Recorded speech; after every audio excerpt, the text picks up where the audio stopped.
Flying business class from Europe to the Middle East, I always loved flying Turkish Airlines, but no longer. What happened to them? We pick up the story at Istanbul Airport, where I had just landed from Basel, Switzerland.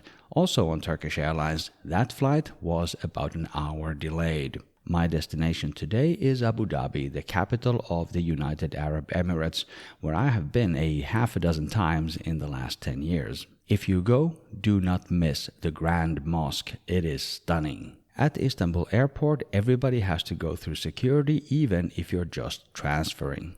Welcome to Istanbul Airport. I just passed through the priority security. Now, let's find our way to the lounge.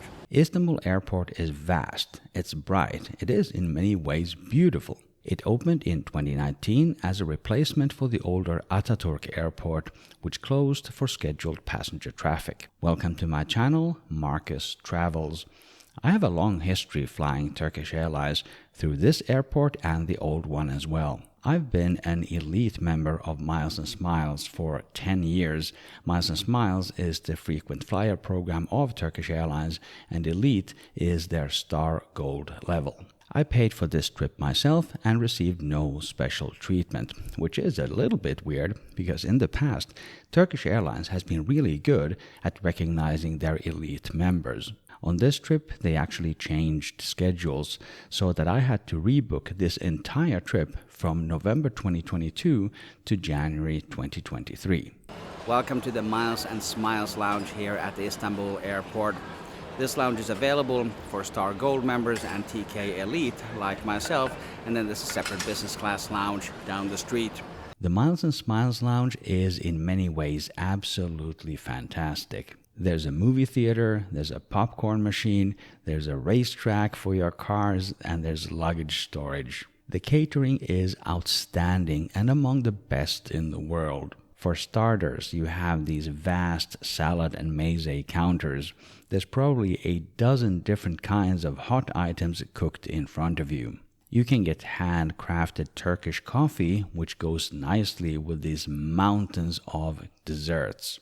There's all these freshly made lemonades, and they also have packaged drinks that you can bring with you. The lounge has different kinds of seating areas. You can choose to have a view of the terminal interior, or you can pick this more cozy living room type space. For the kids, there's a whole play area in the back. However, this used to be one of my favorite lounges in the entire world until a fellow YouTuber just the other day mentioned that it doesn't have enough electrical outlets. I think that person was Flip Flop Travel. Shout out to Flip Flop, and a link to his channel in the description. And I think that's exactly right. I was able to find only 2 free electrical outlets on a tour of this lounge, and I think that is a real detriment to the quality of this lounge here in Istanbul. If you do see an electrical outlet in any of the footage that I filmed, please let me know. Now it's time to go to the gate for this trip to Abu Dhabi. See you on board. To exit the lounge, you have to scan your boarding pass. I haven't seen that practice in any other lounge. On the way to the gate, Istanbul Airport has these quiet waiting areas with plants around. These look very nice. On this whole round-trip journey with Turkish Airlines, 3 of the 4 flights were massively delayed, including this one.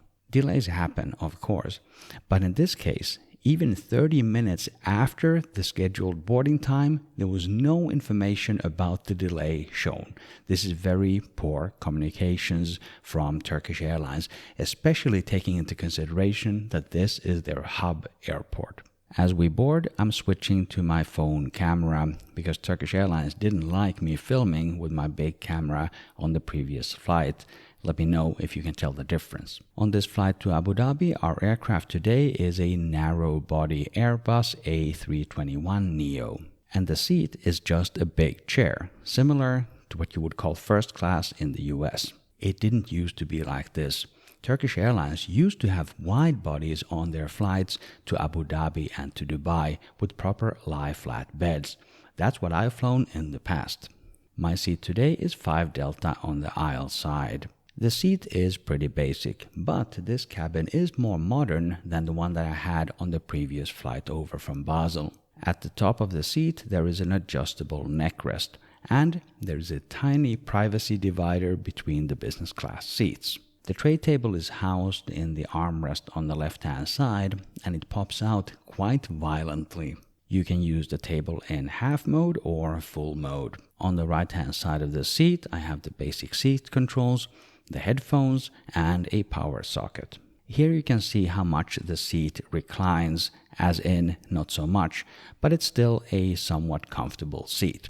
The remote to the in-flight entertainment is also in this compartment on the right-hand side, and it is actually a really well-designed remote. You use it in this vertical mode, which is not something that I have seen at other airlines, and I really like it. The in-flight entertainment screen is big and bright, and it works really well. The screen does tilt to compensate for the recline of the seat in front of you.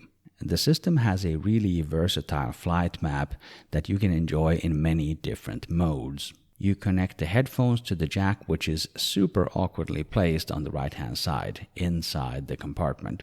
The in-flight entertainment indicated that there was Wi-Fi on this flight, but it didn't work in practice. I was not able to connect. Before departure, the crew presents the classic Turkish Airlines pre-departure drinks. I picked the mint lemonade, and as always, it is fantastic. They also hand out printed menus. Before the meal service, the crew also hand out hot towels, and that is always appreciated. There is a simple amenity kit included in this business class product. It is not particularly memorable, as in I literally don't remember what was in it. There are individual air vents, which was a really good thing because the cabin was rather hot on this flight. Now let's have a look at the bathroom, which is pretty standard for a narrow-body aircraft. One thing that stands out here is the lighting. It is very good. There is an adjustable air nozzle, soap and hand cream, a toilet of course with a fold-down table. There is a full-length mirror and two coat hooks. There's also one of the magnifying mirrors. What this box and these compartments are for, I don't really know.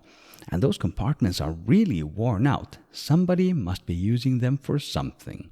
The meal is served on a single tray. Once you've finished your appetizer, the crew brings out the trolley, and on that trolley they have all the hot meal options available. On this flight, I would have picked the ravioli, but they ran out, unfortunately. And that's a real shame, because they had absolutely delicious ravioli in the lounge, and I was hoping that this would be more of the same. So instead, I went with the Turkish meatballs, which were fine, if not particularly beautifully presented. The dessert, on the other hand, let me tell you about the dessert. The Dew & Company chocolate mousse was outstanding, very light and fluffy.